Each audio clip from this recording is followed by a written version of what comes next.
So go ahead, Lara, and say your name, your age, and your profession. I will not. Lara Logan, I'm 36 and I'm a journalist. I'm very often in the Middle East. It seems invading countries with beaches is not currently in vogue.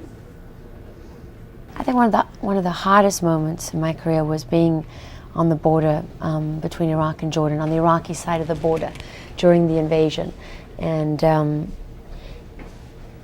had to phone my family and say goodbye because I knew that there was a good possibility I wasn't going to make it to Baghdad.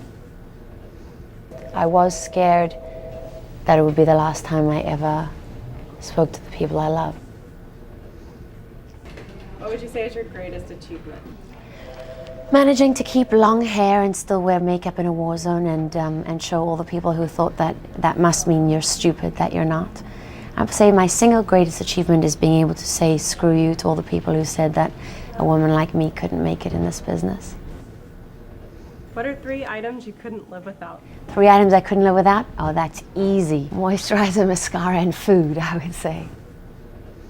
My biggest hurdle to getting 2 stories initially was being a young woman.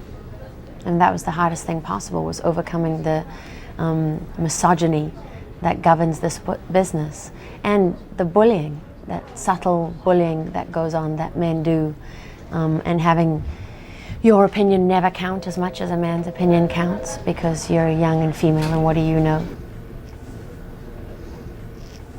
What do you think is going to happen in the Middle East in the next 5 years?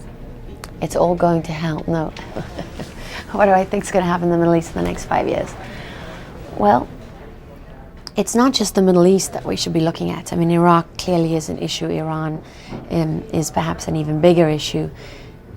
In fact, I don't think we should be referring to it as the Iraq War anymore. I think it should be called the Iran War inside Iraq, because that's what it's really come down to at this point. The people we're fighting most today are Iranian-backed, which means we really are at war with Iran already in a way. But beyond that, what's happening in Pakistan, Afghanistan, and Asia is just going to become more and more important. I see that on the rise, and that will ultimately outstrip everything else. One more question. Do you think we're moving to a more or less violent world? More violent. I think we've made sure of that. We've created the most violent generation of jihadis and Al-Qaeda terrorists that has ever existed.